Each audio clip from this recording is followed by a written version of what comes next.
Buenos días, espero que todo el mundo esté bien, que la mayoría tenga electricidad ya de vuelta.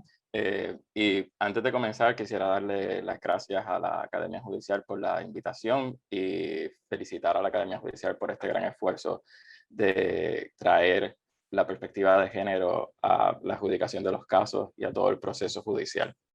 Eh, Hoy un poco voy a hablar y voy a hacer referencia a parte de las conferencias que han estado teniendo durante todas estas últimas semanas. Y yo voy a hablar específicamente de cómo el derecho probatorio puede ayudar y desayudar en los casos de agresión sexual. Pero también todo lo que voy a decir va a ser aplicable a otro tipo de casos que no necesariamente son de agresión sexual, pero que sí tienen que ver con violencia de género. Y por ahí voy un poco a empezar la charla. Eh, la violencia de género o la violencia sexual de género, como ya conocen, es un daño que se perpetra a una persona simplemente por el hecho de su género. Y esto va desde abuso sexual, físico, económico, violencia doméstica, hostigamiento sexual. Y si vemos las estadísticas, hay algo que es bastante preocupante y es que hay dos fenómenos que son muy importantes, ¿no? Este tipo de casos eh, se da en función del género y es la diferencia entre las mujeres sufriendo esto y los hombres es muy grande. Ahí ven un poco las estadísticas del 85% de las víctimas de violencia doméstica son mujeres, el 91% de las víctimas de agresión sexual y violación son mujeres, y una de cada tres mujeres experimenta alguna forma de agresión sexual. Y cuando vamos a ver cómo responde el sistema legal a estos asuntos, nos damos cuenta que hay un gran problema, primero, en denunciar las agresiones. Y es que solo el 25% de las agresiones, el 20% de las violaciones, y cuando aún en la búsqueda de órdenes de protección, solo el 20% de las víctimas acude a buscar eso. Y cuando se habla con las víctimas y se hacen estudios, parte de lo que las víctimas eh, comentan es que, uno, no se sienten seguras yendo al sistema; dos, el sistema las recibe con violencia y las revictimiza, y así deciden no acudir. Pero más preocupante es cuando vemos los casos que continúan en el sistema judicial y vemos que las convicciones, a pesar de que hay evidencia suficiente para eh, determinar que ocurrieron los eventos o hay suficiente testimonio para ellos, la mayoría de los casos no termina en convicción. Y esto es bastante preocupante porque si se compara con otro tipo de casos, la incidencia de convicción, la tasa de convicción es bien baja. Y ahí tienen un poco cómo están esas estadísticas. Y estas estadísticas están tomadas a nivel de todos los Estados Unidos, pero en Puerto Rico es bastante similar también. Un sexto de los casos de violencia doméstica reportados termina en convicción, un tercio de los que son detenidos termina en convicción, el 50% de los casos de acoso sexual termina sin causa y un 0.7% de las violaciones es las que termina en convicción. Y parte del problema, nuevamente, que hablan las víctimas es que las víctimas comentan que no son creídas. Y esto se debe a un fenómeno que en la literatura se llama testimonial injustice o desigualdad testimonial.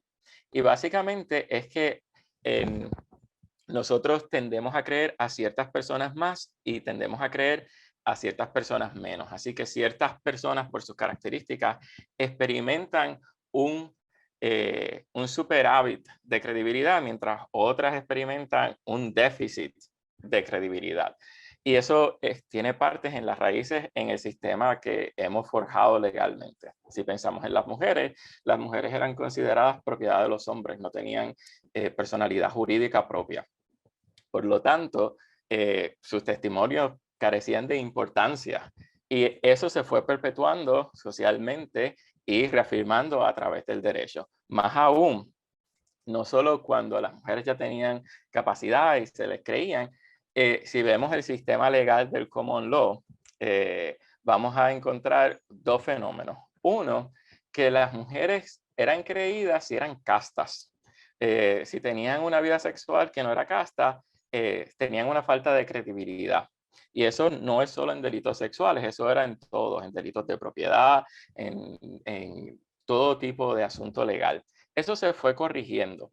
De todos modos, quedaron rastros de ellos y quedaron rastros de ellos precisamente en delitos sexuales. Así se les requería la confirmación del testimonio en casos de violación, por ejemplo. Se traía el historial sexual de las víctimas en estos casos. Se daban instrucciones a los jurados de tomar la historia sexual de las víctimas. Y eso, obviamente, crea una narrativa de que las víctimas en este tipo de casos no deben ser confiadas. Tú no debes descansar en el testimonio de estas víctimas. Esto, obviamente, se acrecenta y se acentúa cuando pensamos en otras características, como la raza. Lo mismo pasaba con los esclavos. Los esclavos no podían testificar, ¿no? Porque no tenían personalidad jurídica. Y aún después de tener personalidad jurídica, se tomaba en cuenta en los Estados Unidos, por ejemplo, si una persona de color, o fuera negra o fuera latino, que tenía menos credibilidad y solo podía testificar en ciertos tipos de casos, por ejemplo. Así que esto se acentúa en cuestión de raza, género y clase social. Eh, y parte de esa desigualdad testimonial en estos tipos de casos se da en dos ramas. La primera es la falta de confiabilidad en el testimonio femenino. No creemos en las mujeres, pero no solo en las mujeres, sino en todo aquello que parezca femenino. Yo voy a hablar un poco sobre eso. Así que hombres también que son víctimas de agresión sexual pueden experimentar este déficit si son percibidos como femeninos. Y en muchos casos, simplemente por el hecho de, como han discutido en otras de las charlas, simplemente por el hecho de denunciar la agresión sexual, se ve al hombre como femenino porque se asocia eso con debilidad y con ser víctima. Así que eso es parte. Y el otro es la improbabilidad de los testimonios de las víctimas de violencia sexual de género. Se cree que lo que están diciendo es poco probable y esto se da en varios asuntos y voy a entrar en esos dos temas antes de entrar en cómo las reglas de evidencia perpetúan esto y cómo pueden servir para cambiar esa realidad. El primero de la falta de confiabilidad del testimonio femenino es que tenemos un sesgo de credibilidad colectiva. En general, no le creemos a las mujeres. El segundo es que lo que le pasa a las mujeres le importa poco al sistema legal y eso, como ya expliqué, tiene raíces en que no teníamos como ciudadanas importantes a las mujeres. Y ya les daré varios ejemplos de esto en poco tiempo. Cuando nos movemos a la improbabilidad del testimonio de las víctimas de violencia sexual de género, vemos otro fenómeno y es el sesgo de credibilidad contextual y es la incapacidad que tenemos en muchos casos de ponernos en los zapatos de las víctimas y entender por qué actuaron de manera que a nosotros nos parece ser inconsistente. Por ejemplo, ¿por qué no lo dijeron tan pronto les pasó? Que era otro de los requisitos que tenía la ley cuando había algún tipo de agresión sexual. Eso, la mayoría de nosotros, si no ha experimentado una agresión sexual, no entiende la vergüenza, el estigma asociado a decir eso. Así que nos cuesta un poco, pero hay otros sesgos de los que vamos a hablar más adelante que también perpetúan ciertos mitos sobre la realidad de cómo pasa la violencia sexual. Y el otro es el sesgo, él dijo, ella dijo. Ustedes ven en las noticias que la mayoría de estos casos se ponen he says, she says. Right? ¿Por qué? Porque estos casos pasan en la privacidad del hogar, no pasan en la intimidad, pasan cuando no hay otros testigos. Así que de repente, a pesar de que la mayoría de los casos que se pueden ver como un robo, la mayoría de los robos no hay testigos, ¿no? Es lo que dice la víctima contra el acusado. Esos casos no se etiquetan de esa manera. No se dice él dijo, ella dijo. Sin embargo, estos sí, y el mero hecho de esa etiqueta, de ese label, de él dijo, ella dijo, refleja una realidad. Primero ponemos al hombre como lo que él dice es importante y después lo que ella dijo. Así que hay una realidad de género ahí que está implícita, aunque no la veamos tan latente. Voy a hablar de ese primer sesgo. Y voy a usar unos ejemplos de un caso reciente, ¿no? Que es las vistas de nombramiento del juez del Tribunal Supremo, Kavanaugh, y las alegaciones de la doctora Blasey Ford sobre la violencia sexual que ella experimentó alegadamente por parte de él cuando eran adolescentes. Y aquí vamos a ver varios videos y varias alegaciones y ver cómo reacciona la gente. Porque parte de esto es que se nos olvida que el tribunal de por sí es una especie de performance, ¿verdad?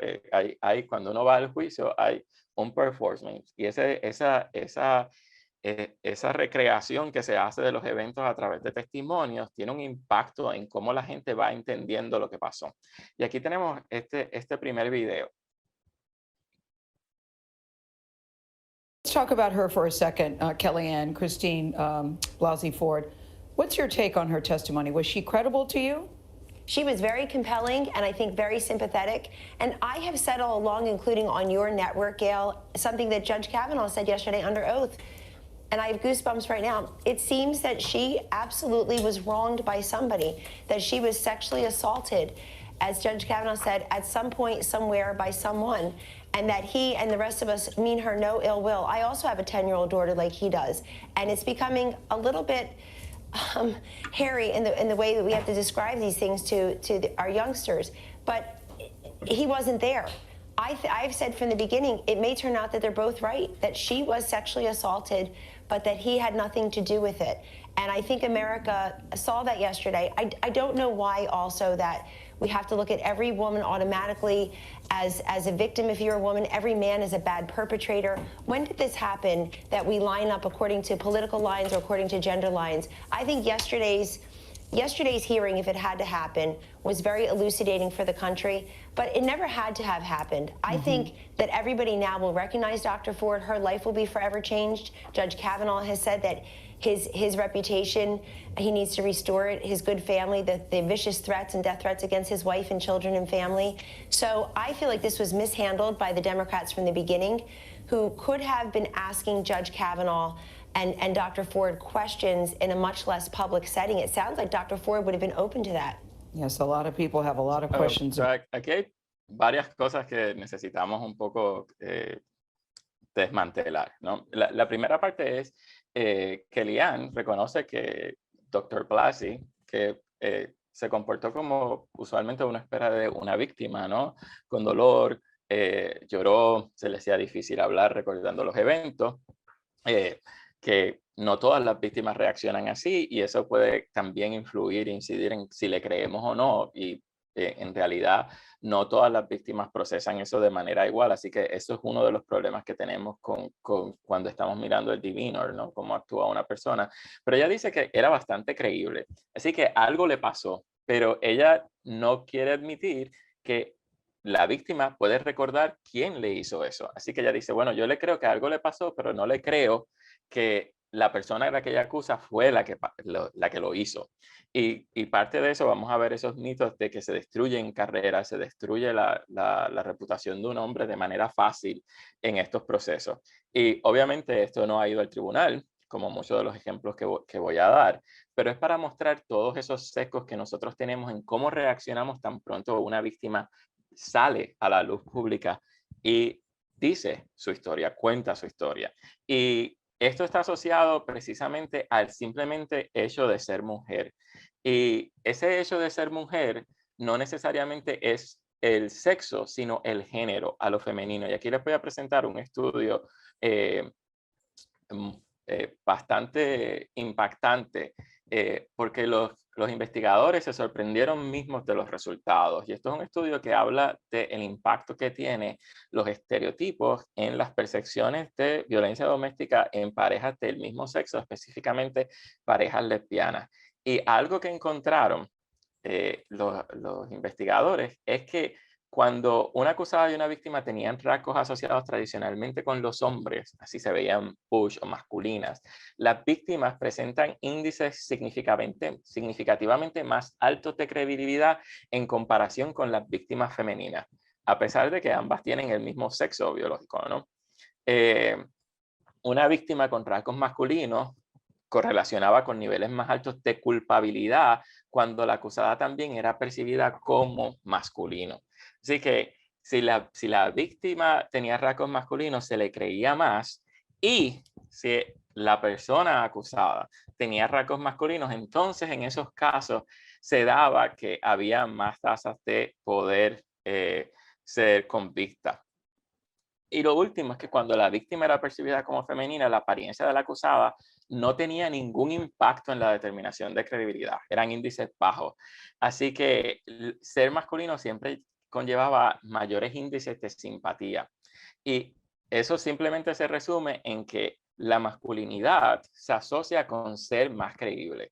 Y esto es importante entenderlo desde la perspectiva de cuando estamos escuchando testimonios en una sala de un tribunal, ¿no?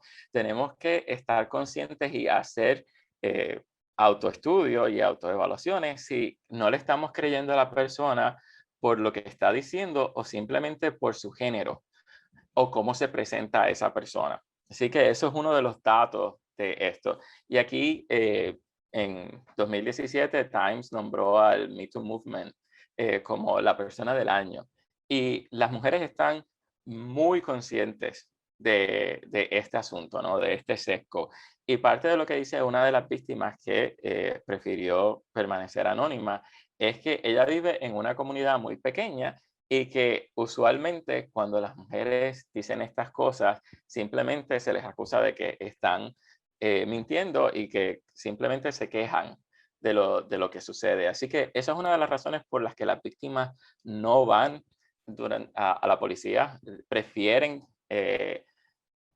no proseguir con los procesos jurídicos porque experimentan esta revictimización desde la perspectiva de el no ser creídas. El segundo sesgo de credibilidad es la falta de importancia que le damos a los daños que sufren las mujeres en nuestra sociedad. Y aquí tienen un video, y es importante que en estos dos videos que yo he presentado, ven que son mujeres hablando sobre el asunto, porque estos sesgos no solo lo tienen los hombres, también lo tienen las mujeres, ¿no? Es algo con lo que crecimos todos en la sociedad. Happen. I believe him. Believe it too. I do believe. I believe him. How can we believe the word of a woman of something that happened 36 years ago when this guy has an impeccable reputation? There was nobody that has spoken ill will about him. Everyone that speaks about him, this guy's an altar boy, you know, a scout. He's, you know, because one woman made an allegation. Sorry, I don't buy it. But in the grand scheme of things, my goodness, there was no intercourse. There was maybe a touch. Right. Can we really? 36 years later, she's still stuck on that? Had it happened? I mean, we're talking about a 15-year-old girl, which I respect. You know, I'm a woman, I respect. And we're talking about a 17-year-old boy in high school with testosterone running high. Tell me what boy hasn't done this in high school. Please, I would like to know. Why would she come forward if this wasn't true? Because it has basically destroyed her family. She's had to move, she's gone undercover, she's gotten death threats. So if she's lying, why come forward? She's also destroying his life, his wife's lives, his children's lives, his career. I mean, why didn't she come out sooner if she's telling the truth? Why didn't she come out when he was going into the Bush White House? Why didn't she come out when he's been a federal judge for over a decade? Why not have a thorough investigation instead of just the two of them, he said, she said? Because it doesn't matter. It does not matter what everyone else has to say. This is what happened, though, with Clarence Thomas and Anita Hill. The FBI investigated. It took 3 days. Done. Why not now? Well, this is not the same. This is a high school kid. I mean, it's not Anita Hill story.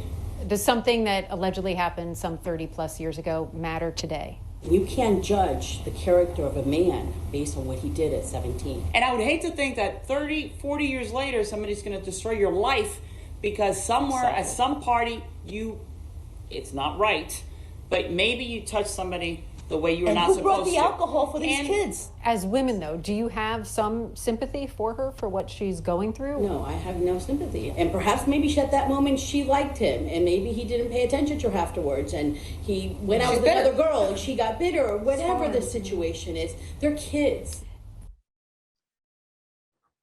Aquí vemos varias cosas, ¿no? Y parte es la próxima parte de lo que voy a hablar de la credibilidad contextual. Pero lo primero es cómo se minimizan los daños que sufren las víctimas desde la perspectiva de... desde la perspectiva de esto pasó hace mucho tiempo, ¿qué le puede valer a esta persona esa situación ahora? El comentario de una de las mujeres que dice, bueno, es que no hubo penetración, o sea, ¿cuál es el daño aquí? Esto no es algo importante, la tocó de manera inapropiada, así que nuevamente se minimiza lo que sufren las víctimas. Otro de los comentarios importantes, ¿qué niño no ha hecho esto a los 17 años? Así que se ve esta conducta normalizada, nuevamente minimizando el dolor y la agresión y el proceso de la víctima.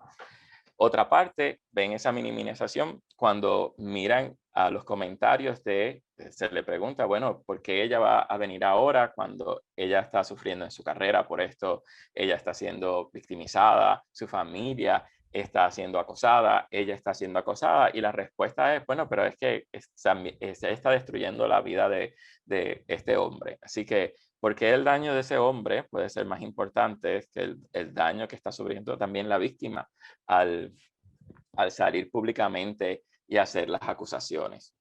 Así que estamos viendo cómo la conducta queda completamente minimizada y también se culpabiliza nuevamente a la víctima. Bueno, es que a lo mejor fue ella que no dio las indicaciones correctas sobre no me toques de esa manera, había alcohol presente allí, ¿por qué ella estaba allí? Y eso es todo parte de lo que las víctimas tienen que aguantar durante el proceso, mientras están yendo durante las distintas etapas del proceso judicial. Y aquí les quiero mostrar para que vean, esto es un estudio del Departamento de Justicia de los Estados Unidos que habla un poco sobre las violaciones y las agresiones sexuales en los campos universitarios de 1900 al 2013. Y resalta parte de por qué las mujeres no reportan estos casos. Y van a ver que el 80% de las mujeres que sufrieron agresión no acude a las autoridades universitarias o estatales para denunciar lo que han pasado. Y ahí van viendo que parte de eso es porque piensan que no van a ser atendidas adecuadamente, además del estigma y la vergüenza que sufren.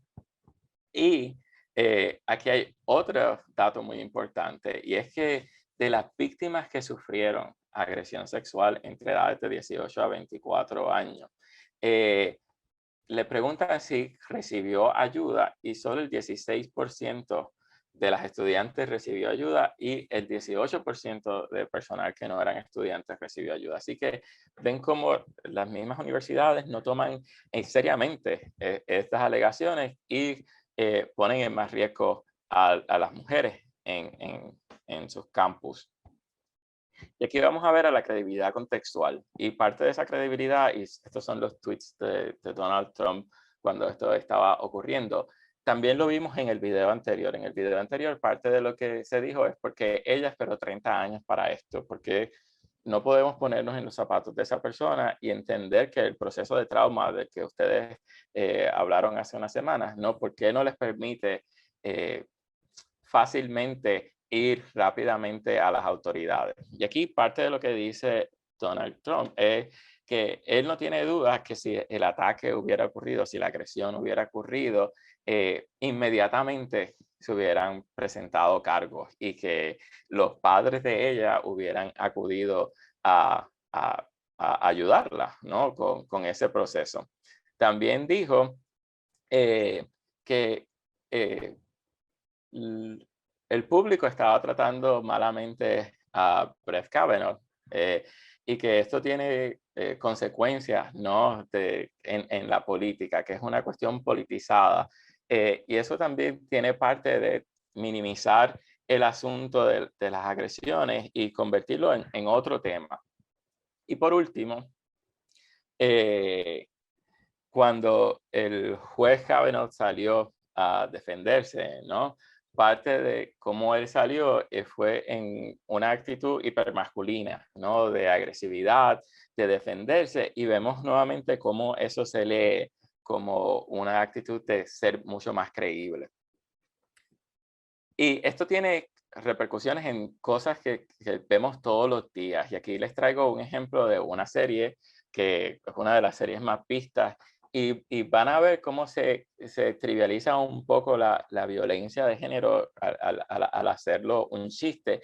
Pero también vemos las actitudes que comúnmente muchas veces asumimos todos en este proceso.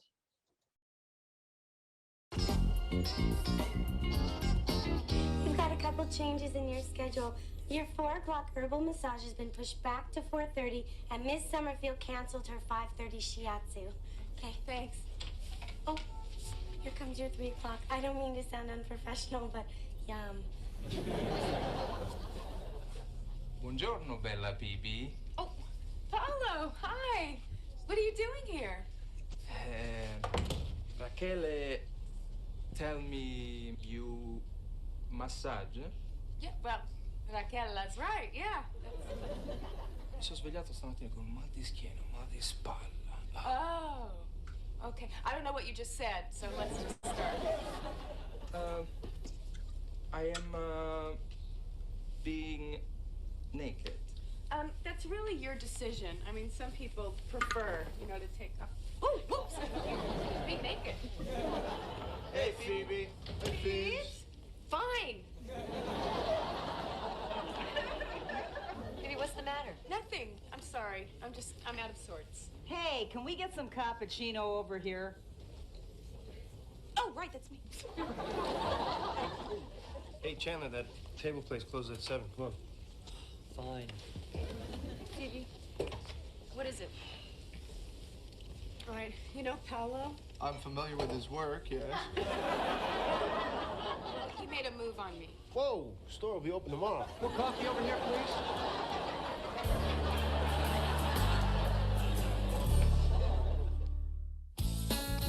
What happened? Well, he came in for a massage, and everything was fine until...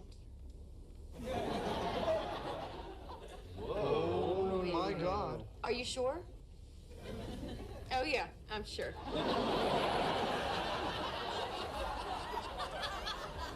And all of a sudden, his hands weren't the problem anymore.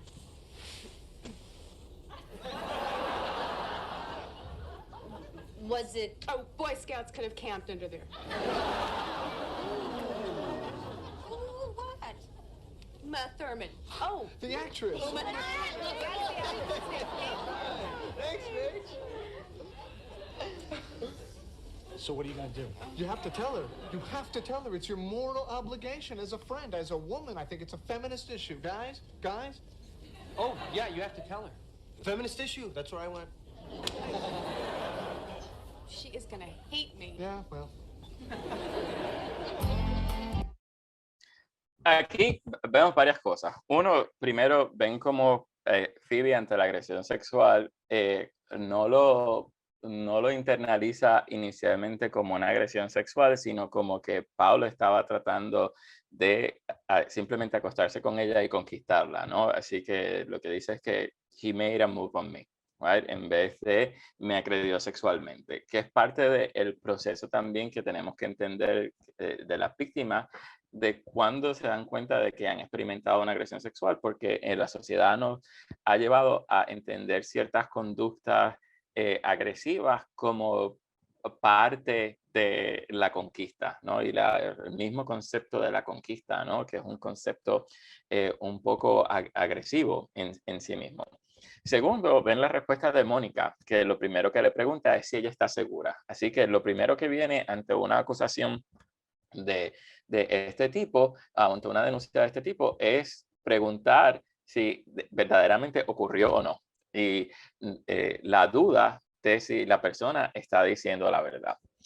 Y los muchachos de la historia, ¿no? Por razones muy personales que tienen, quiere que ella se lo cuente a la amiga que es la pareja de la persona que la agredió. Y de manera cómica para la serie, dicen que eso es un issue feminista, ¿no? Y nosotros queremos que las víctimas vayan a los tribunales y denuncien este tipo de cosas, pero el sistema no provee para lo que pasa, y es lo que ella dijo. Ella me va a odiar porque la culpa no es del hombre, la culpa es asociada a la mujer, esta idea de la revictimización y de culpabilizar a la víctima. Y aquí vamos a ver un poco parte de los mitos que tenemos en cuanto a las agresiones sexuales. El primero es que los agresores son extraños, y les voy a mostrar unas estadísticas para desmantelar eso. La mayoría de las agresiones que pasan sexualmente es personas cercanas a las víctimas y que tienen posiciones de mucha confianza, y por eso es que facilita el que se den esas agresiones.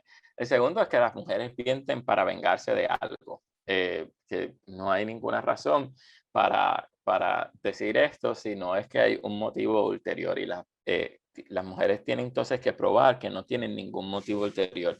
Y no sé si siguieron hace como 2 años el caso de una cantante famosa que fue hostigada sexualmente, Taylor Swift, y ella presentó la demanda, y parte de su punto en presentar la demanda fue presentar una demanda por daños por $1, para que se viera que ella no tenía ningún motivo ulterior. Y aún así, tuvo que defenderse de las acusaciones de que ella estaba mintiendo en el caso. Lo otro es la falta de entendimiento que tenemos con fenómenos asociados a cómo las víctimas procesan estos eventos de violencia. El que se retracten las víctimas de acusaciones previamente se ve como que están mintiendo o tienen falta de credibilidad. El revisar las historias, y revisar las historias de abuso significa que cuando las víctimas van contando su historia, los eventos van cambiando, y es un fenómeno distinto al que usualmente estamos acostumbrados, que es que se nos olvidan detalles. Y hace unas semanas hablaron de la memoria en el trauma, y lo que pasa con el trauma es que usualmente cuando experimentamos un evento traumático, suprimimos mucho de las memorias, y según vamos procesando el evento y vamos aceptando lo que pasó, los detalles del evento traumático van saliendo nuevamente y se va teniendo más detalles. Y entonces esta revisión que se da de las historias según la van contando, que también tiene que ver con el proceso de cómo se conducen esas entrevistas, la policía que le pregunta a las víctimas en ese momento, en qué momento se les preguntó, después cuando van a fiscalía y hablan con los fiscales, y después cuando van al proceso judicial, pues también cómo se hacen las preguntas tiene que ver mucho cómo se revisa esas historias, ¿no? Y lo otro son las inconsistencias en el comportamiento. Inconsistencias en el comportamiento, aparentemente inconsistencias, son cosas como por qué se tardó en ir a denunciarlo, o por qué, si esa persona la había agredido anteriormente de alguna forma, ella la dejó entrar en su casa. Y se nos olvida que las personas tienen múltiples relaciones y de afecto o de otro tipo, ¿no? Puede haber un asunto de que la agresión la hace el padre de tus hijos con el que tienes que interactuar. Así que ese comportamiento que nosotros no entendemos porque tal vez no hemos estado en esa situación, o como dicen muchos psicólogos, tenemos como mecanismo de protección porque decimos, eso no me pasaría a mí porque yo no hubiera hecho eso. Es una forma nuevamente de culpabilizar a la víctima por lo que le está pasando. Y la otra es la idea de que si no dijo nada es porque consintió. Y puede haber muchas razones por las que no dijo nada, desde que la víctima fue drogada hasta que lo hizo para asegurarse de su seguridad física, para no sufrir mayores daños. Así que esos son todos mitos que tenemos asociados y que los medios sociales, la televisión, el cine, de una manera va reforzando eso. Lo otro son los estereotipos que tenemos sobre las víctimas. ¿Cómo se ve una víctima?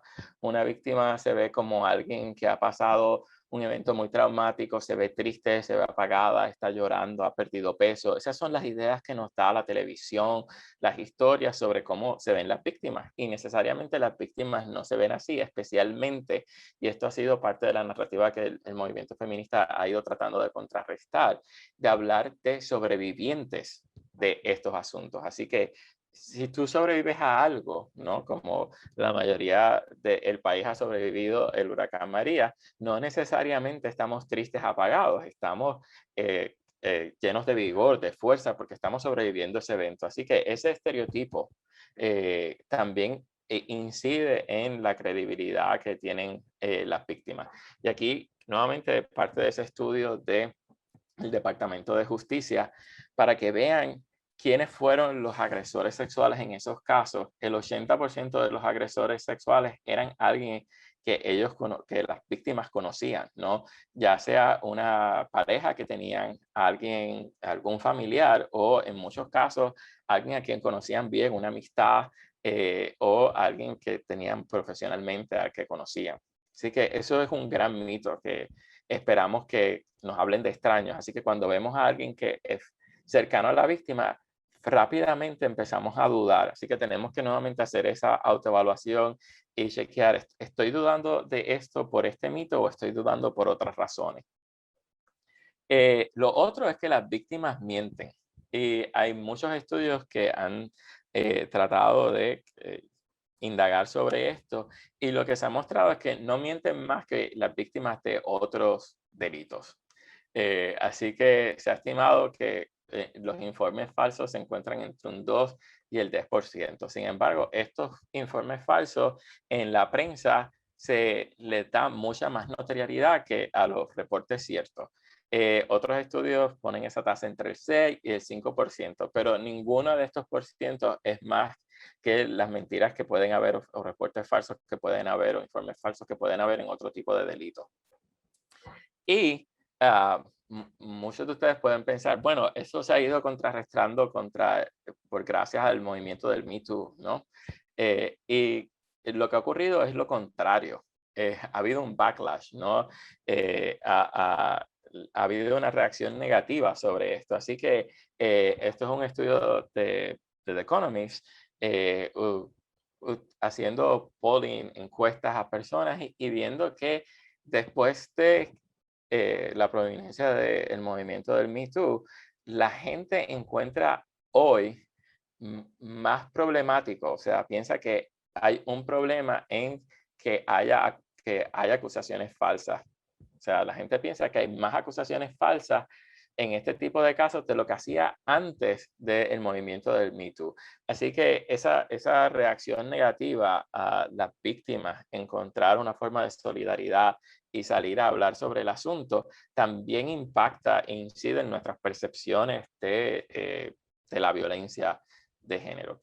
Y aquí tienen esa idea de las retracciones, la revisión de las historias y las inconsistencias en el comportamiento incomprensible. Y si recuerdan el testimonio de la doctora Blasey Ford, parte del asunto es, bueno, pero si eso te pasó, ¿por qué tú seguiste interactuando con el juez Kavanaugh socialmente? Y la gente no puede entender que la víctima no quiere decir lo que le pasó por la vergüenza que asume, así que se ve forzada necesariamente a interactuar con esas personas que están en su círculo, porque no pueden sacarlas de su círculo, ¿no? Son personas que están ahí presentes en lo que sucede. Nuevamente la revisión de las historias, cómo esta mujer después de 30 años se acuerda de los detalles de este evento tan traumático.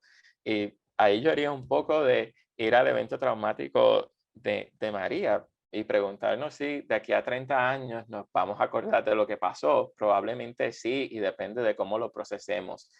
Pero nuevamente ha habido muchos estudios psicológicos mostrando, ¿no?, de el fenómeno que se da en este tipo particular de casos. Y entender eso es muy importante para no desacreditar el testimonio de las víctimas cuando van a los tribunales. Y lo otro son las retracciones.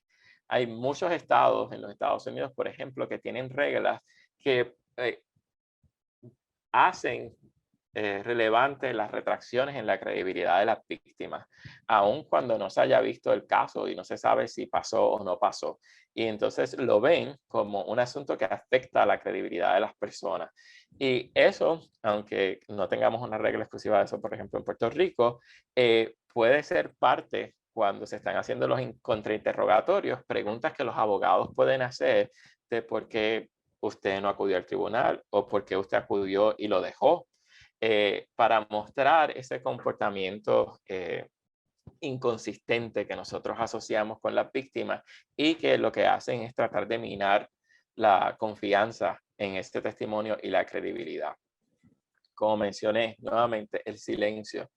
El silencio no lo debemos entender como consentimiento en ningún caso, porque el silencio puede ser verbal, pero puede haber un no silencio corporal de rechazar estos acercamientos agresivos sexuales del agresor. Así que tenemos que tener mucho cuidado con igualar el silencio automáticamente a que la víctima consintió. Y lo otro son las preconcepciones sobre las víctimas. Parte de la discusión, y aquí traigo el caso de Anita Hill, y voy a traer un caso pronto sobre Puerto Rico, más cercano. Pensamos que las víctimas se tienen que ver de cierto modo. Anita Hill sufrió mucha revictimización porque ella no se demostró o se mostró ante las cámaras como una víctima, ¿no? Ella no se veía dócil, no se veía triste, sino ella se veía fiera, ella se veía con valentía encarando ese proceso. Y entonces decían, bueno, pues esta mujer no pudo haber sufrido ningún daño porque no se ve de esta forma que asociamos con la víctima. Y lo mismo desde la perspectiva de si la víctima viene al tribunal maquillada, bien vestida, pues entonces tenemos una preconcepción de que eso no es una víctima. Una víctima no se ve así. Una víctima está de manera más lúgubre, está sin maquillaje, no usa colores vivos, no está necesariamente tratando de llamar la atención, porque pensamos que ese evento la va a llevar a negar a su identidad física o su identidad sexual de manera que va a repercutir. Y el último sesgo, y aquí tenemos otro ejemplo con Donald Trump, es el de él dijo, ella dijo, y la idea de que se está tratando de destruir las reputaciones de muchos hombres que aún en casos como los que hemos visto recientemente con el movimiento del Me Too, han tenido que renunciar a sus posiciones de poder. Lo cierto es que estos hombres al cabo de varios años recuperan esas posiciones de poder, mientras las mujeres que los han denunciado se mantienen marginalizadas por las denuncias que han hecho. Y aquí está este ejemplo de Donald Trump sobre lo que...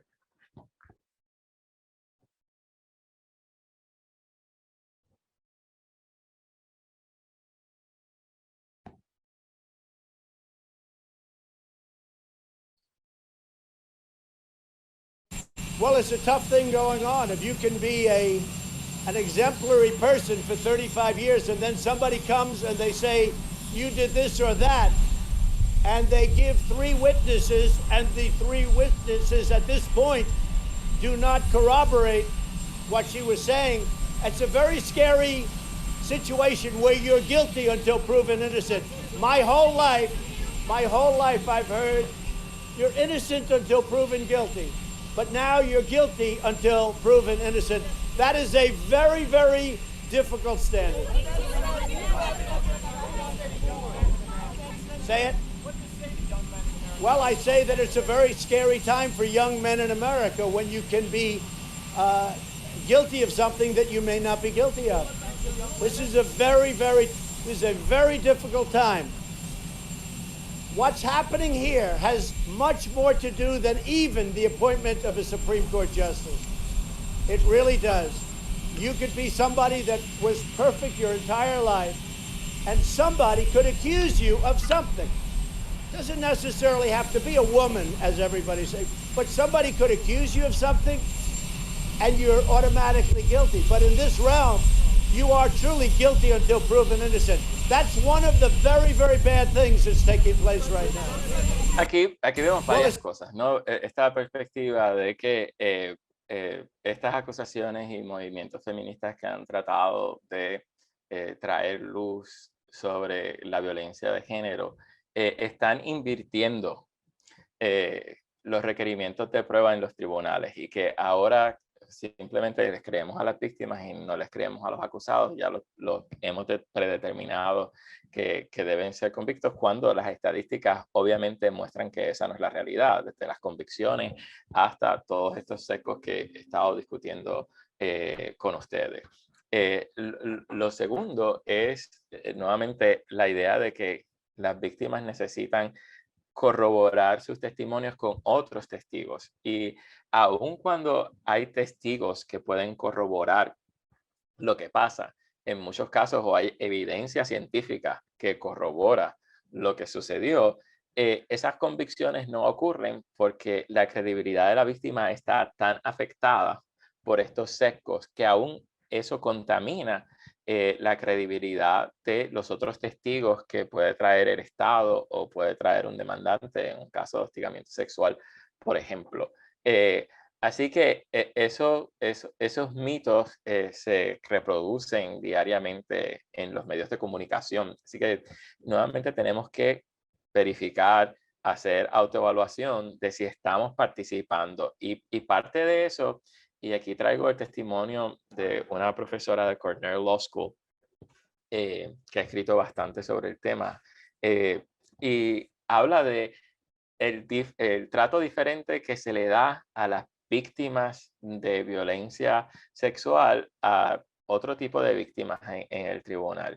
Y lo que pasa es que usualmente cuando alguien dice que fue robado, nosotros no decimos, ¿estás seguro que te robaron? O sea, le damos la credibilidad y luego investigamos el proceso a ver si encontramos quién le robó, y si efectivamente quien esa persona acusa de que le robó hizo el robo. Pero no estamos todo el tiempo negando esa posibilidad de que ese evento ocurrió. Y eso no es lo que experimentan las víctimas de violencia sexual de género en los tribunales. Esto es todo lo contrario. Y ella lo dice hablando de su misma experiencia, de su propia experiencia con el tribunal como víctima de un robo. A veces creemos que los tribunales y nosotros mismos que estamos constantemente hablando de estos temas, o la rama judicial, la clase togada, está exenta de todos estos prejuicios y de estos sesgos. Y yo quiero mostrarles un poco 3 casos que han pasado por el Tribunal Supremo que muestran que todo lo contrario. Tenemos que tener mucho cuidado porque nuestro sistema judicial, nuestras compañeras abogadas experimentan violencia de género todo el tiempo. Las funcionarias del tribunal experimentan violencia de género todo el tiempo, y lo experimentan de parte de jueces, de abogados y de otros componentes del sistema. Y aquí está este primer caso, que no sé si se recuerdan, es un caso de ética profesional en el que se suspendió al abogado, y este abogado hizo una llamada a la Secretaría del Tribunal de Guayama y tuvo esta conversación con una de las funcionarias. Y la conversación, como pueden leer de la diapositiva, es sobre su nombre. Si ella le dice que se llama Solimar o se llama Marisol, y él está todo el tiempo insistiendo que Solimar es más bonito, y termina la conversación con una agresión de género, hacer un comentario sexual, y que Solimar es mejor porque primero te calientas y después te mojas, ¿no? Y el abogado correctamente fue suspendido por la violación a los cánones éticos. También recientemente tuvimos el caso de un juez que en sus cuentas de redes sociales hizo varios comentarios que inciden de la violencia de género y machista que experimenta el país. El primero fue postear o subir una foto de su secretaria con este pie al calce, diciendo la secretaria modelo o la modelo secretaria. Además de eso, y estos son uno de los cuantos. Si van a la opinión, van a ver todos los comentarios que hizo el juez en sus redes sociales. Que él es pro mujer. Y entonces habla de la proclividad sexual de las mujeres y de las mujeres como propiedad de los hombres. Y por último, hace un comentario que va ligado a la conducta sexual de las mujeres, y el tribunal meritoriamente, nuevamente, sancionó y dijo esto: las publicaciones del juez Mercado Santalla revestían un latente y en ocasiones patente misoginia. Ello se evidenció en numerosas ocasiones. El juez, en expresiones escritas y publicaciones compartidas, comentó sobre el sexo oral de una manera que presentaba injuriosamente a la mujer como objeto sexual para la gratificación masculina. Así también, en más de una publicación, demostró que albergaba nociones preconcebidas sobre la proclividad de la mujer para la promiscuidad y el engaño a los hombres. Incluso el juez Mercado Santalla consideró apropiado subir a Facebook una foto de su secretaria empleada de esa rama y bajo la supervisión suya, con un comentario sugestivo sobre su belleza física. De esta manera, el juez le falló el deber impuesto por el Canon 8 a los fines de excluir la posible apariencia de ser susceptible de actuar por motivaciones impropias. Asimismo, el juez Mercado Santalla demostró precisamente el tipo de expresiones discriminatorias que, según el comentario oficial a la regla 3.1 de la ABA, llevarían a una persona razonable a dudar de la integridad e imparcialidad del juez. Por lo tanto, con sus publicaciones humillantes hacia la mujer, violó el Canon 23 al comportarse públicamente de una manera que provocó dudas sobre su capacidad para actuar imparcial e íntegramente y deshonró el cargo judicial. Y aquí vemos que estos sesgos que tenemos, ¿no? Cómo influyen directamente, y el tribunal reconoce que estos sesgos pueden tener, y yo diría tienen, un efecto en cómo atendemos a las víctimas en las salas de los tribunales de nuestro país y cómo adjudicamos estos casos. Y el caso más evidente sobre eso es otro caso del Tribunal Supremo, también un caso reciente del 2013. Esto no fue un caso de ética, es un caso en que se está llevando una acción de daño la víctima sobre su agresor de violencia doméstica, y el juez en ese caso hace varios comentarios en sala y en cámara sobre el asunto. Y vamos a ver parte de los sesgos que hemos discutido esta mañana. Durante el contrainterrogatorio, el juez primero le preguntó a la señora Dávila Nieves si había estaciones de policía en el camino entre su casa y su trabajo y por qué no acudió a alguna de estas para pedir ayuda. Rápidamente, eso es un sesgo de contextualizar la incapacidad de entender por qué la víctima no acudió antes a buscar o solicitar ayuda o a buscar reivindicación de lo que le ha pasado. Por su parte, el juez le preguntó al perito de la víctima. Y esto es muy importante porque en muchos casos se traen peritos, y en los casos en que las víctimas o el Estado puede costear los gastos de un perito para demostrar y explicar estas conductas aparentemente inconsistentes. Y aún así, con esa prueba pericial, los jueces no comprenden lo que está pasando, ¿no? Y por su parte, el juez le preguntó al perito por qué la peticionaria simplemente no dejaba al demandado o acudía a su padre porque regresaba con él después de los sucesos violentos y continuó la relación hasta enero de 2008. El perito explicó la conducta de las víctimas y por qué eso pasa. En las determinaciones de hecho, el juez ignoró por completo lo que había dicho el perito y simplemente se remitió a las preguntas que él le había hecho al perito. El juez también comentó que ella pudo haber seguido de la residencia o llamado a la policía, incluso que cuando uno tiene un problema lo que tiene que hacer es resolverlo. Así que nuevamente aquí vemos el sesgo de el que no nos importa el colectivo de las mujeres, ¿no? Estos son eventos sin importancia. Y según la exposición narrativa, nuevamente preguntó el juez por qué si ya una persona que estaba preparada académicamente que le motivara a quedarse en esa relación y por qué pasaron varios años antes de que decidiera ir al tribunal. Y aquí vemos la operación de esos sesgos no solo en cuanto al género, sino en cuanto a la clase. Y esto es lo que se conoce un double bind, ¿no? No hay forma de salir bien. Si eres de la clase alta o educada y no puedes salir de la relación, no lo entendemos. Y si eres de la clase baja y no sales de la relación, es porque no has buscado lo suficiente. Y siempre se revictimiza y se culpabiliza a la víctima de por qué no ha salido de eso. Y lo mismo pasa en los casos de agresión sexual, que también incluyen casos de violencia doméstica, como ustedes saben.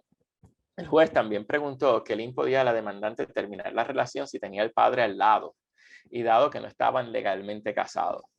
Otro de los sesgos, ¿no? Que tenemos sobre qué tipos de relaciones son más fáciles de disolver o no. O sea, que tiene que ver que esta persona está en una relación no marital a estar en una relación marital para el abuso que sufrió.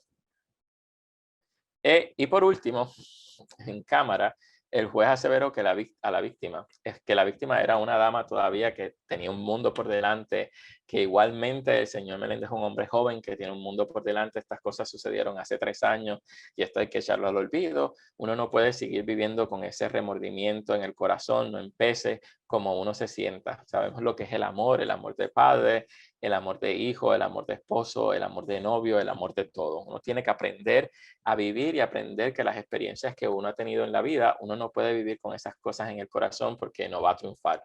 Hay que tener la frente amplia, limpia para poder seguir hacia adelante. Hay que aprender a echar las cosas. Nuevamente, esto no es importante. Aquí se le está haciendo daño a este hombre y hay que seguir adelante. Y el Tribunal Supremo muy correctamente indicó lo siguiente cuando se estaba evaluando el caso en un certiorari sobre las determinaciones de hecho que había hecho el magistrado.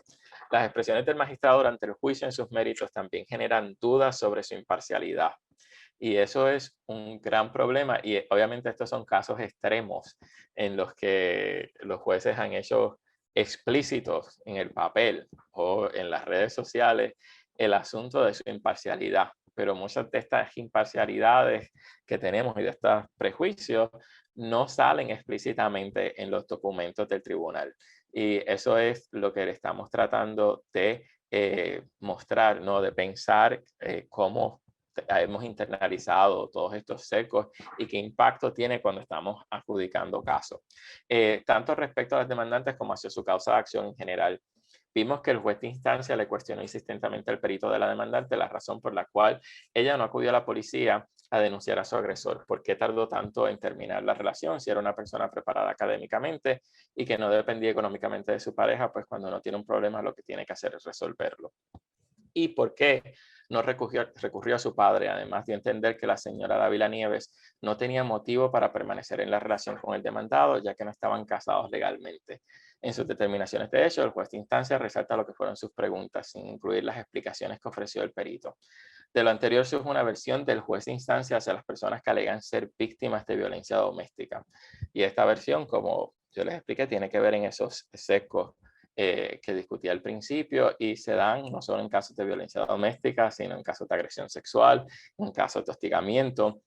Y también demostró su ignorancia en cuanto a la conducta usual de las víctimas del ciclo de violencia doméstica. Y eso era lo que estaba tratando de discutir anteriormente sobre esas inconsistencias que vemos en el comportamiento de las víctimas. Según dejó ver el magistrado, nada justifica que las víctimas de violencia doméstica no denuncien a su agresor y se salgan de la relación.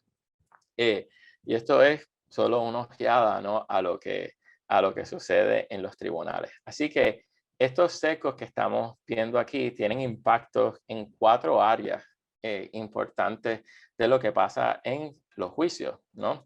Y parte de eso es la parcialidad que pueden tener los adjudicadores, tanto los jueces como los jurados, ¿no? En estas determinaciones. Estos sesgos también se ven claramente en cómo los abogados impugnan a las víctimas, y esa va a ser la próxima parte de la charla, la impugnación de las víctimas y cómo se usan las reglas para un poco martillar sobre estos sesgos y aprovecharse de ellos.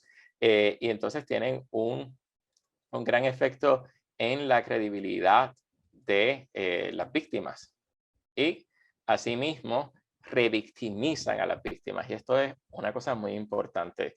Debemos tratar de que el sistema judicial y el sistema investigativo de la policía no revictimice a las víctimas, ¿no? Y se han hecho muchos esfuerzos, ¿no? De tener acompañantes para las víctimas, para guiarlas en el proceso, educar a los componentes como a la policía sobre los secos implícitos, a los jueces, a los funcionarios del tribunal para evitar eso. Pero también esta revictimización se da cuando hay que testificar ante el tribunal.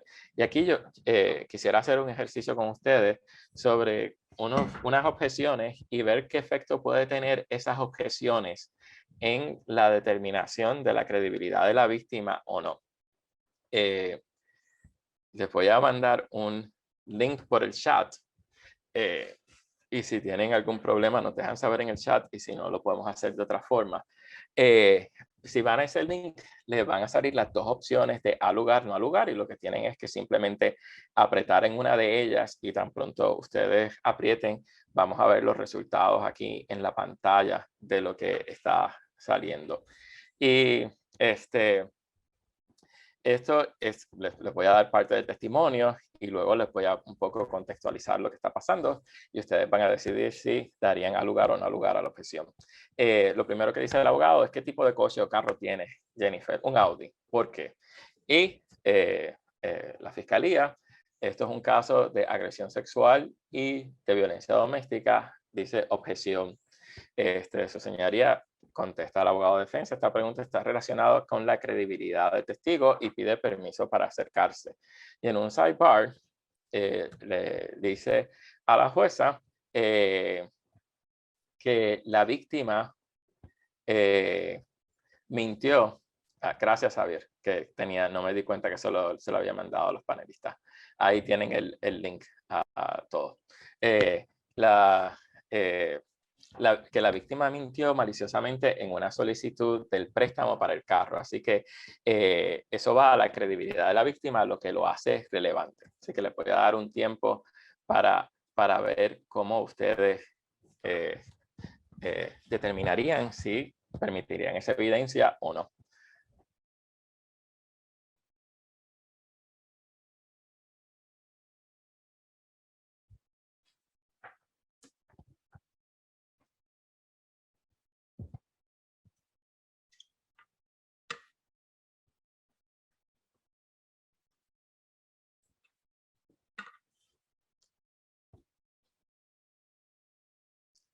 De 30 segundos más.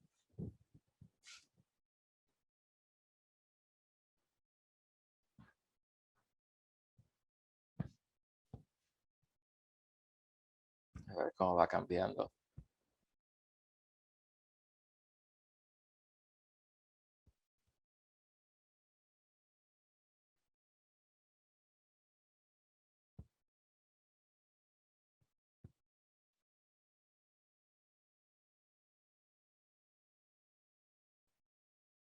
Entonces, parece que todavía hay bastante gente, así que voy a dar unos segundos más.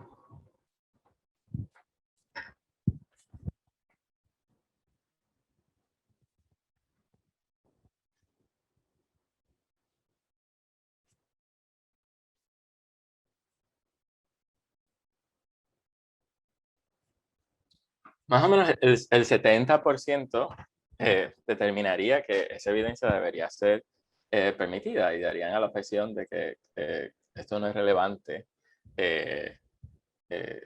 o no ha lugar, ¿no? ¿Qué está pasando aquí? ¿No? Y podemos hablar de estas estrategias y voy a hablar un poco de las reglas al final. El abogado está empezando a construir la idea de que la víctima es una mentirosa, ¿no?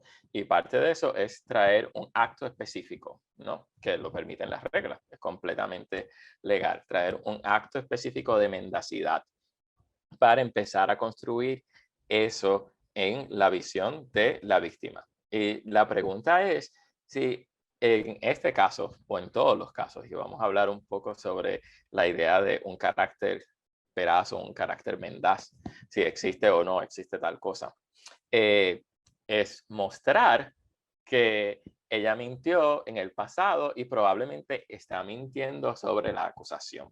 Y aquí voy a seguir un poco con las preguntas que hizo el abogado. Y aquí tienen otra instancia y nuevamente en el mismo site ahora les va a aparecer esta pregunta. Así que van a poder contestar si no ha lugar o no ha lugar.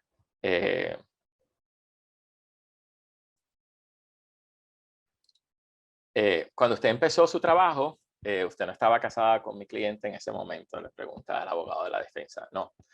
Pero hizo que todos pensaran que estaban casados. Y ella dice, perdón. Y ahí hace una objeción el fiscal y relevancia. Y el abogado de defensa dice, estamos tratando de obtener la credibilidad del testigo. Y hay un side-by.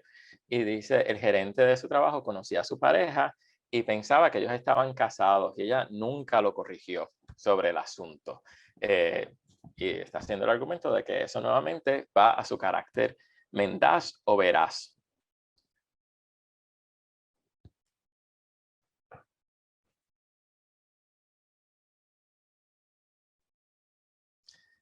Y aquí la cosa estaba un poco más igualada sobre...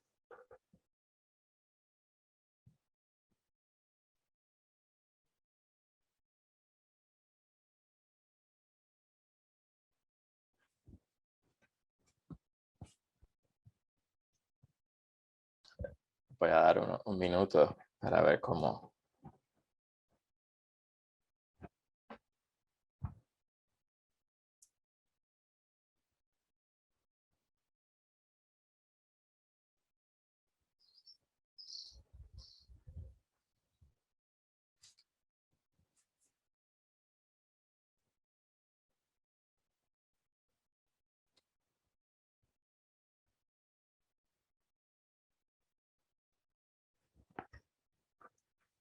Bien. Aquí la cosa está bastante dividida. Y obviamente si estuviéramos en persona, pues sería mucho más sencillo indagar un poco en sus pensamientos, pero mi intuición lo que me dice es que aquí la idea de credibilidad o de carácter veraz o mendaz es mucho menos, está mucho menos presente el tener que corregir a alguien sobre alguna impresión que ellos tengan que puede ser errónea, a sobre yo decir directamente una mentira, y eso puede estar influyendo el asunto. Después de estas dos preguntas, el abogado va directamente sobre varios asuntos que tienen que ver sobre... y esto no son situaciones de hecho que yo me inventé, esto es recogido de varios casos de agresiones sexuales y violencia doméstica, y vamos a ver estudios sobre estos asuntos y cuáles son las defensas que utilizan los abogados más frecuentemente en estos tipos de casos. Después de estas preguntas, el abogado va sobre el asunto de una inconsistencia en el comportamiento de la víctima, ¿no? Ella pudo comprar un carro mientras ella alegaba que el esposo le restringía las llamadas del celular, le escondía el celular, le decía que no podía comprar ciertas cosas. Sin embargo, ella pudo comprar un carro. Así que, ¿qué reconciliación hay sobre eso, no? Y ya está construyendo sobre una base de que esta mujer es una mentirosa bajo varios actos específicos de conducta mendaz. Y el último poll que tengo aquí, y después vamos a ver el resto del asunto, y déjenme limpiar un poco. Eventualmente se casó con mi cliente, le dice el abogado de defensa. Y él dice, sí, de hecho, sigue casada con él. Sí, estoy en el proceso, está en el proceso de divorcio. Se hizo usted recientemente una prueba de embarazo y hay una objeción. Sobre eso, el fiscal objeta y dice que tiene que ver la prueba de embarazo aquí. El abogado argumenta que es para demostrar su carácter mendaz y no para hablar de su vida sexual, que le ha dicho a su expareja que no ha salido con nadie y le ha ocultado que está embarazada a pesar de sus preguntas, y que ya ellos llevan más de 6 meses separados.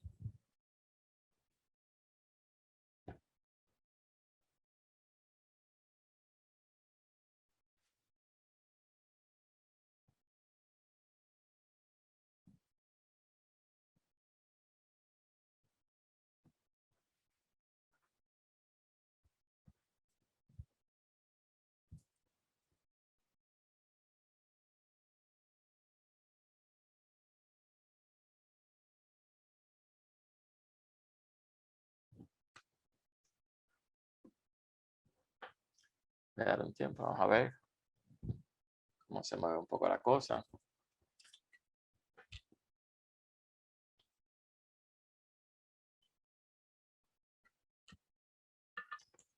Y aquí estamos en el otro extremo aparente, ¿no? En que la mayoría de ellas ya está pasando una raya mayor sobre la credibilidad.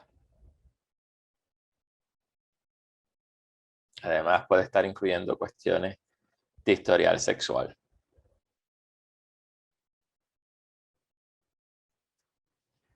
Y ahora les voy a presentar cómo sigue ese contrainterrogatorio y pensar que en muchos casos podría que las 3 objeciones hayan sido dadas a no lugar y esa información sea ya parte de la evidencia en el caso, ¿no? Y aquí es como sigue un poco el contrainterrogatorio en este caso. Gracias. En su testimonio mencionó que en esa época decidió no tener nada más que ver con Juan, ¿no? En la época de que se están separados y están embarazadas. Ella dijo sí. Pero, antes de esto, un evento que sucedió es que la víctima tuvo un intento de suicidio sobre el que el abogado de defensa contrainterrogó, buscando a ver el estado mental de la víctima, que sufría de depresión y había tenido un intento de suicidio. Y esto ocurre justo antes de la alegación que hace la víctima de que ella fue violada por el que todavía era su esposo en su casa. Y en ese día que ella regresa al hospital, él acude a su casa a ver cómo está y cómo están los niños. Los niños están con la familia materna que los está cuidando porque ella estuvo en el hospital. Y el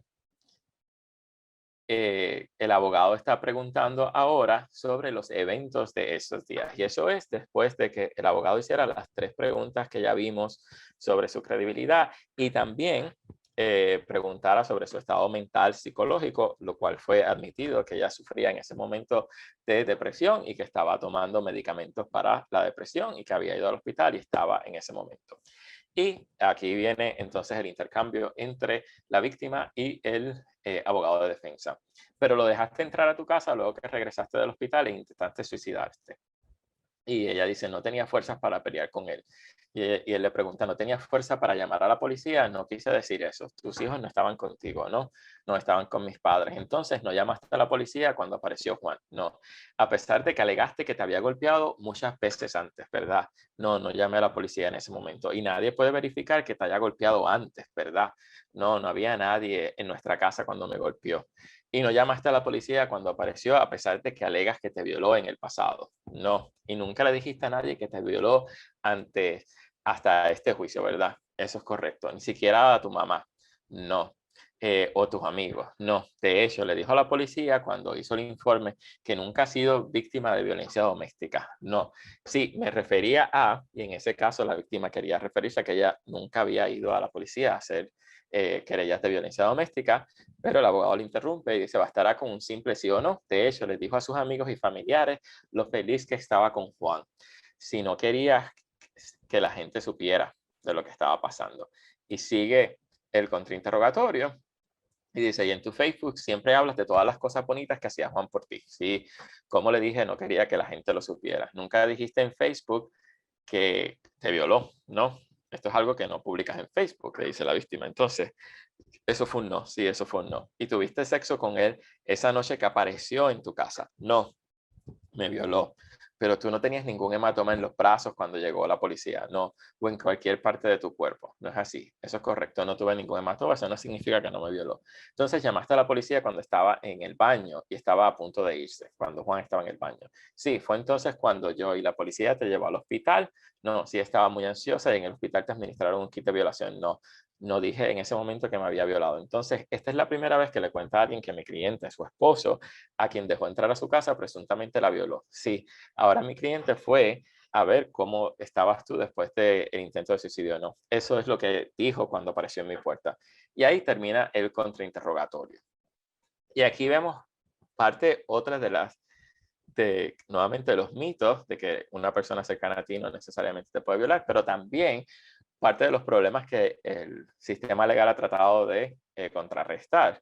La violación marital, ¿no? No se consideraba una violación en el pasado. Así que todavía esos prejuicios también están de una relación de pareja en la que las personas están casadas, que puede haber o no sexo consensual. Así que eso es todo lo que está pasando.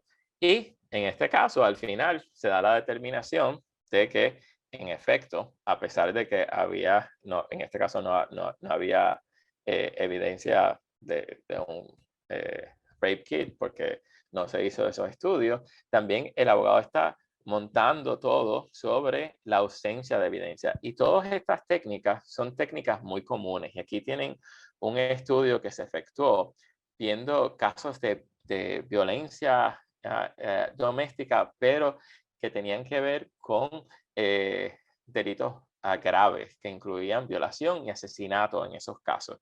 Y parte de lo que tienen los investigadores en ese caso es las defensas que utilizaron los abogados de defensa en esos casos. Y casi el 40% alegó que esto era un tipo inocente, que nunca había pasado, como dijo Trump, nunca ha habido una alegación en contra en la vida sobre esta persona.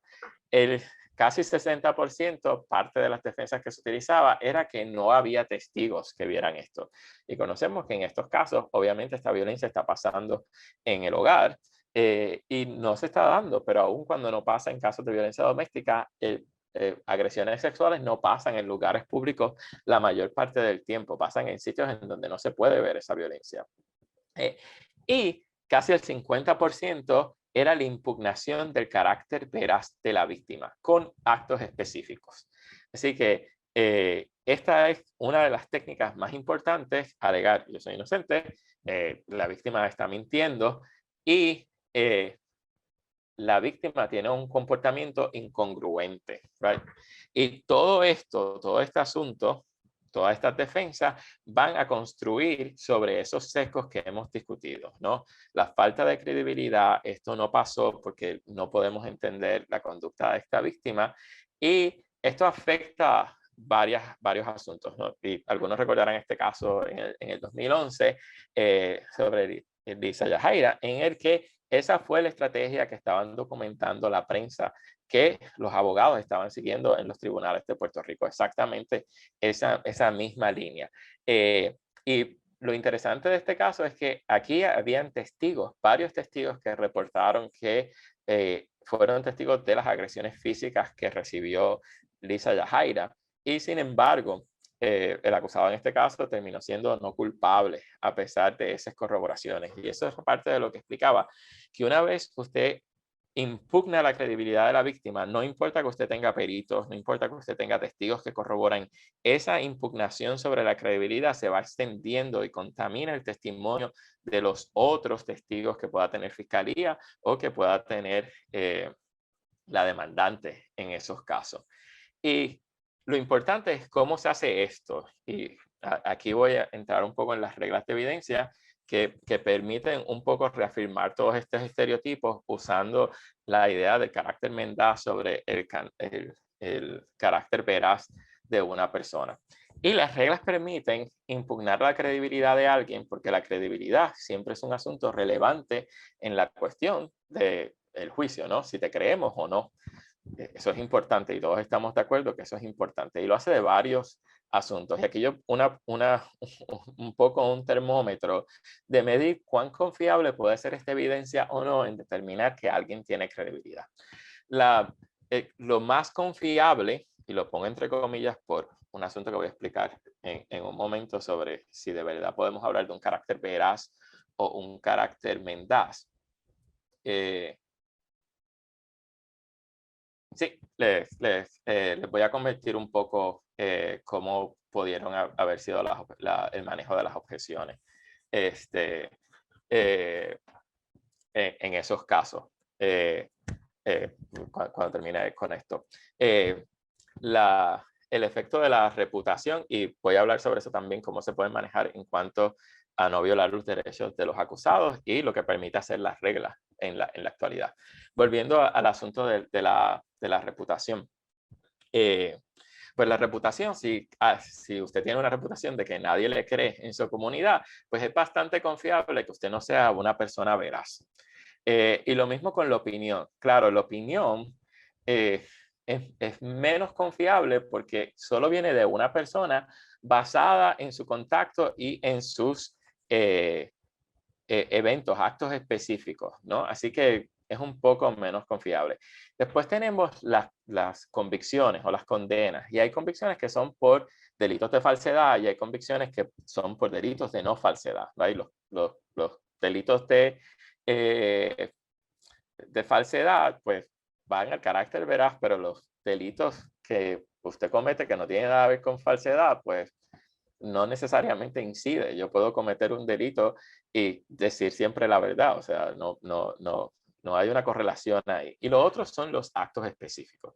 La cuestión es que si usted piensa en los actos específicos, todos los seres humanos en algún momento hemos mentido en algo o hemos mentido varias veces en algo. Y eso no necesariamente muestra que yo voy a ir al tribunal bajo juramento a mentir. Y esto es parte de lo que los estudios sobre credibilidad han mostrado.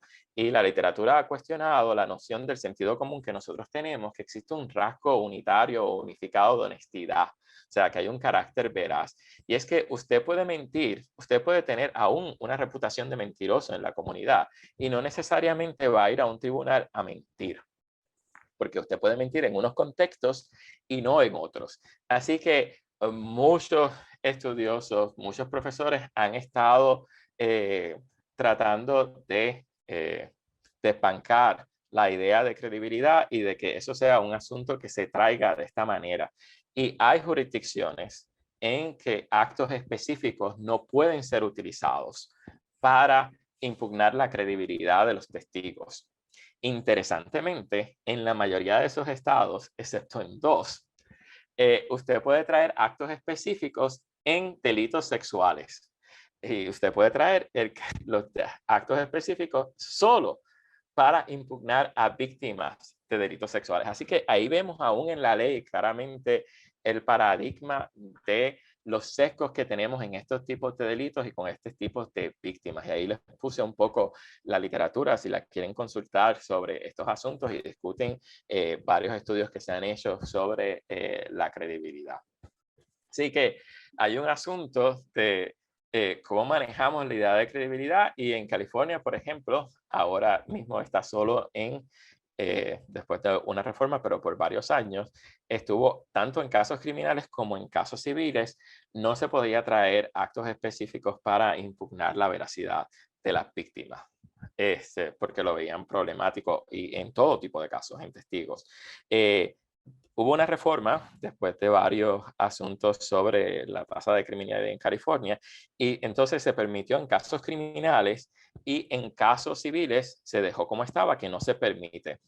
Después de ese cambio, las víctimas de delitos sexuales mostraron, los índices de las víctimas yendo a los tribunales descendieron, mostrando que había una aprehensión a que iban a ser impugnadas como que son mentirosas y no las iban a creer su historia. Así que podemos ver cómo esta regla simplemente puede incidir en la idea de aún denunciar los delitos. Y en Puerto Rico, afortunadamente, tenemos una regla bastante liberal actualmente en cuanto a la conducta específica, porque dice, los actos específicos, estoy leyendo aquí, no se permitirá prueba extrínseca de actos específicos de conducta de una persona testigo para impugnar o sostener su carácter veraz. En el contrainterrogatorio se podrá inquirir sobre actos específicos de veracidad o mendacidad a discreción del tribunal. Y esa frase es muy importante porque le da a la discreción a las jueces y a los jueces de decidir cuán importante puede ser ese acto específico en determinar la credibilidad de la víctima o de cualquier testigo en general. ¿Y cómo usted puede determinar eso? Pues hay otra regla que nos permite ver eso, y es la 403, ¿no? Que habla de que evidencia pertinente puede ser excluida, y aquí evidencia pertinente sería la evidencia de actos específicos que va a impugnar la credibilidad de un testigo cuando su valor probatorio queda sustancialmente superado por cualquiera de estos factores. El riesgo de causar perjuicio indebido, el riesgo de causar confusión, el riesgo de causar desorientación del jurado, dilación indebida de los procesos o innecesaria presentación de la prueba acumulativa. Y yo diría que en esos casos que yo les presenté, que se hicieron los polls, hay un riesgo de causar confusión y desorientación al jurado. Y que aplicando la permisibilidad de la regla que le da la capacidad a los jueces de decidir si va a admitir o no esa evidencia, se podía excluir esa evidencia que no tiene nada que ver con que la víctima esté mintiendo justamente en este caso. Y yo he escrito sobre esto y cómo reformar estas reglas, ¿no? Y nosotros tenemos muy enraizada la idea de la credibilidad, ¿no? Que podemos determinar si una persona es confiable o creíble de manera viendo su demeanor o mediante estos actos específicos. Y yo digo, esto es muy difícil de cambiar esta cultura y hay que hacerlo progresivamente. Y un buen cambio sería una regla que nos permita indagar un poco más sobre los propósitos que tiene el abogado de defensa sobre esos asuntos y si hay alguna evidencia que vaya a presentar en el caso que demuestre que esa persona está mintiendo sobre lo que pasó y ahí hacer ese balance. Pero en estos casos, si ella mintió en su préstamo, probablemente no tiene ninguna incidencia sobre si ella está mintiendo o no sobre esto. Y eso no excluye la evidencia de que usted puede traer, de que en ese momento el abogado de defensa puede traer evidencia sobre que ella estaba tomando drogas que pudieron afectar la percepción de ella. ¿Verdad? Eso es prueba admisible que puede servir para saber si pasó o no pasó, ¿no? Igual que la evidencia científica que pueda haber sobre si hubo una violación o no, o si hay otro testimonio que ponga a la persona presente en el hogar o no. Pero hay un riesgo de confundir muy grande de desorientar al jurado, especialmente por estos secos implícitos que tenemos sobre el valor o la cantidad que le podemos asignar de credibilidad a una persona por el mero hecho de haber mentido en una solicitud de un préstamo, por ejemplo. Así que eso sería una forma. La otra regla que está en los tribunales, ¿no?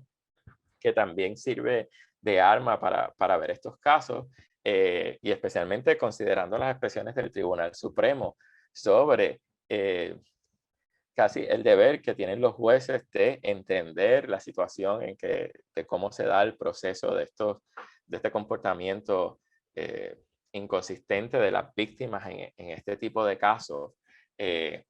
Pensar en cómo podemos manejar mejor el asunto en la sala, ¿no? Y aquí tienen la regla 607 dice, la prueba se presenta en la forma más efectiva posible para el esclarecimiento de la verdad, velando por la mayor rapidez de los procedimientos y evitando dilaciones innecesarias. Y eso de las dilaciones innecesarias es importante porque parte de lo que la regla permite de actos específicos es que no se traiga prueba extrínseca para impugnar, para evitar que haya dilaciones innecesarias sobre eso. Así que solamente el abogado puede hacer la pregunta y se tiene que conformar con el sí o el no del testigo. La cuestión es si estas preguntas de verdad esclarecen la verdad de lo que pasó ese día.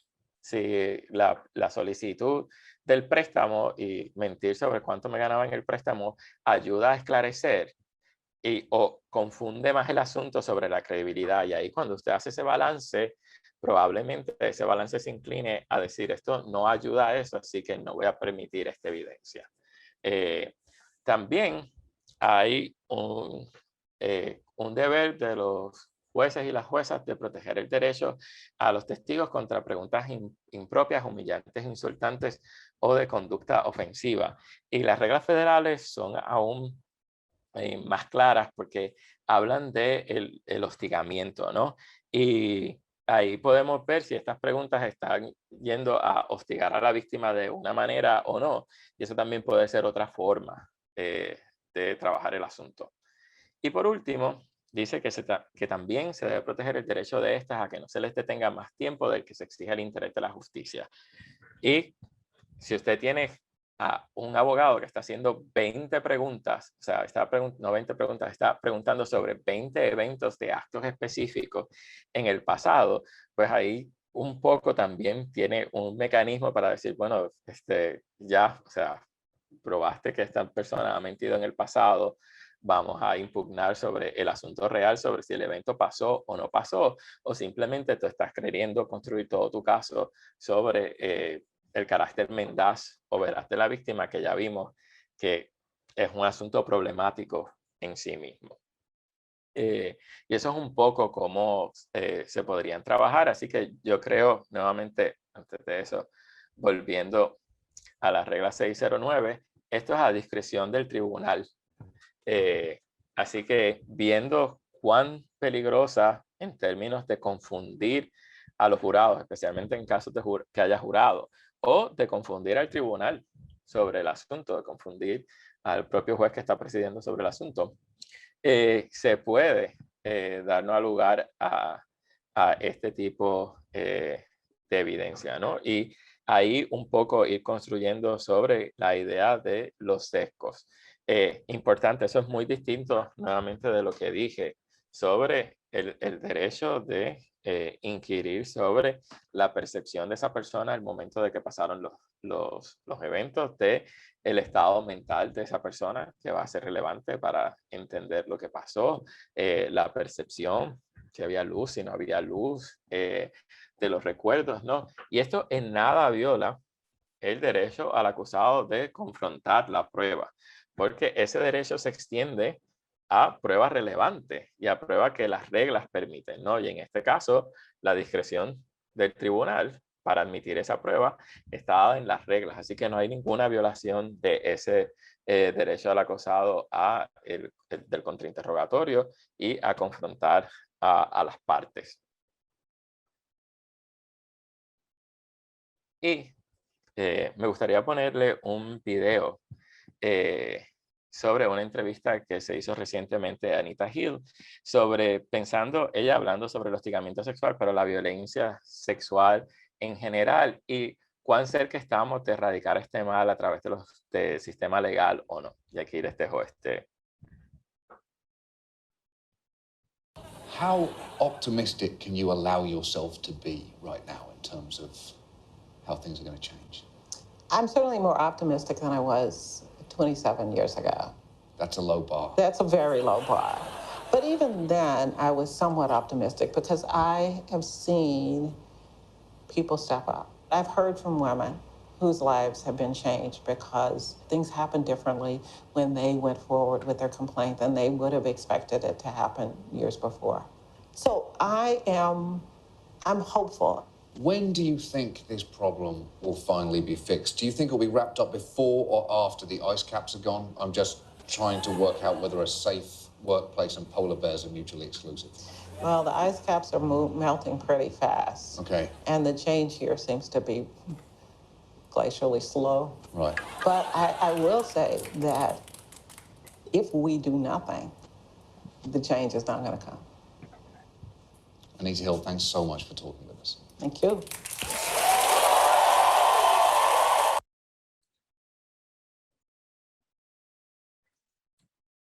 Y con eso los quiero dejar antes de la sección de preguntas. Creo que hicimos buen tiempo en cuanto a discutir los temas y me gustaría ver sus impresiones, pero en realidad el cambio que se ha visto en estos casos ha sido sumamente lento, ¿no? Y todavía tenemos un montón de construcción que tenemos que hacer en parte sobre todos estos sesgos que todos tenemos y que en algún momento de alguna forma u otra salen. Y parte de eso es el tratamiento que le damos a las víctimas en estos casos, ¿no? Estar conscientes que no revictimizamos a las víctimas cuando estamos haciendo preguntas, cuando intervenimos, vigilar el trato que tienen los abogados con las víctimas cuando están testificando, ¿no? de respeto, el escuchar a las víctimas. Recientemente hemos visto casos en el país sobre cómo las víctimas comentan que no se sienten escuchadas por el sistema judicial, por los jueces, tener consciente, a pesar de estar conscientes, a pesar de todo lo que está pasando, ¿no? De que estos casos ponen en susceptibilidad a las mujeres y a las víctimas, también hombres que llegan a los tribunales, y estar presentes cuando se está testificando, cuando se hacen preguntas, ¿no? Parte de cuando estar pendientes a lo que está pasando, porque muchas veces en esos ejemplos que les di, en esas transcripciones que yo estuve mirando de los juicios, en la mayoría de los casos los fiscales nunca objetaron a las preguntas de conducta específica, por ejemplo. Lo daban por sentado de que esa evidencia iba a entrar a la prueba de embarazo. Así que también hay que hacer un esfuerzo de hacer comprender a los fiscales el uso de las reglas de evidencia para este tipo de casos, ¿no? Y que estén atentos a lo que están tratando de hacer los abogados de defensa en estos casos, y tratar de desconstruir de una manera todos estos sesgos implícitos que tenemos y que forman parte de la cultura machista en la que todavía vivimos y que nos queda mucho tiempo por desmantelar. Así que le doy las gracias nuevamente a la Academia Judicial por este esfuerzo, y a todas las personas presentes en la conferencia por prestar su atención y por estar dispuestos y dispuestas a escuchar y a empezar a cambiar esa cultura desde nuestros tribunales y desde el procedimiento legal, y lo que podemos hacer por todas las víctimas en nuestro país.